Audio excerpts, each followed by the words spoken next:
For this example, we're given two functions that we'll graph on the same xy coordinate system, and then we'll name the domain and the range of each function. So first, we have f of x is equal to x squared, and this is our base parabola function. So we know when we substitute -2 in for x, we get 4 for our f of x. When we substitute in -1 quantity squared gives us 1. When we substitute in 0, 0 squared gives us 0. When x equals 1, 1 squared gives us 1. And when x equals 2, 2 squared gives us 4. So let's go ahead and plot those points. We have -2, 4, -1, 1, 0, 0, 1, 1, and 2, 4. This is our parabola. We'll connect it, make a smooth curve.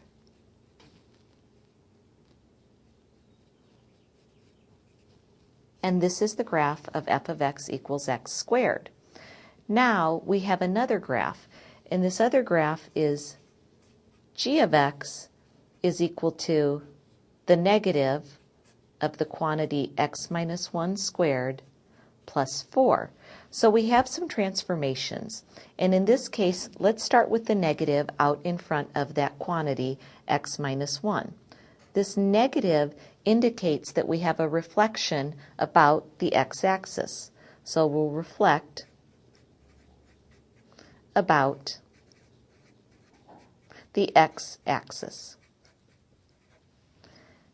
The x minus 1 inside the parentheses indicates a horizontal shift. Since it's x minus 1, that indicates a shift to the right. So we'll shift 1 unit to the right. And finally, our last transformation will be our vertical shift.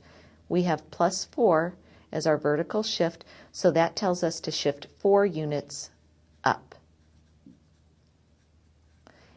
And I'm going to take each of these 5 original points and do a transformation on each one of them. So let's start with the point -2, 4. First, the negative sign out in front tells me to reflect about the x-axis. So instead of -2, 4, I'll come down here to -2, -4, right about here. Now I have 1 unit to the right. So I move this point to the right 1 unit. And the final point will be up 4 units. So from this red point, I'll go up 4 units, and there's my new point. Now let's do that with the point -1, 1. First, I'm going to reflect that about the x-axis, -1, -1. Then I'll go 1 unit to the right. I'll be right on the y-axis now. And then finally, 4 units up. So from this point 0, -1, I go up 4 units, and I'm right there on the y-axis.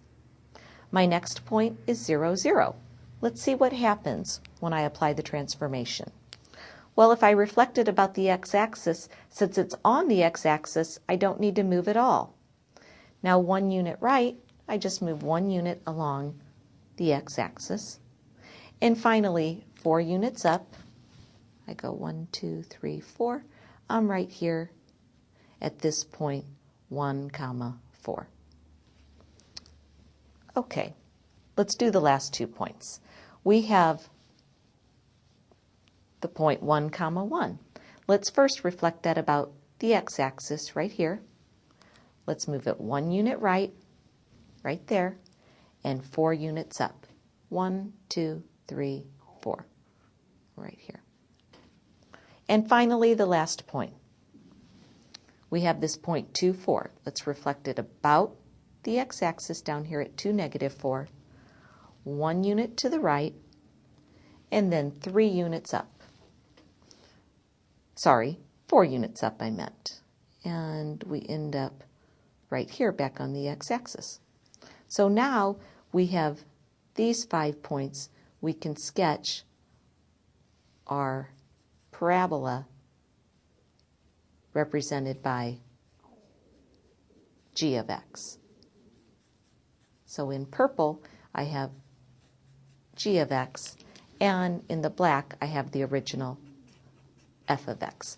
Now let's talk about the domain and the range of each of these functions. So the domain, first of all, for f of x. Since f of x equals x squared is a parabola, the domain of all polynomial functions is all real numbers, so from negative to positive infinity. In other words, I can let x equal any real number. Now how about the range? Well, if we look at the picture of our graph, we can see that the lowest y value we have is 0, and then all the other y values are greater than 0. So the range of that function is from 0 to positive infinity. And then finally, let's look at the domain and the range of g of x. So for g of x, let's first talk about the domain. G of x is again just a parabola. It happens to be a parabola that opens downward, but it's a polynomial function, and so the domain of any polynomial function is always from negative to positive infinity. How about the range? Well, the range is any y value that appears on this graph.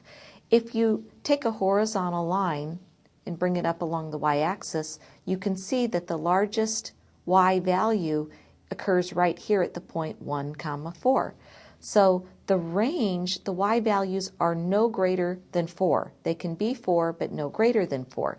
So one way we can write this is that y is less than or equal to 4, but since I typically write this in interval notation, I'll write it as negative infinity up to and including 4.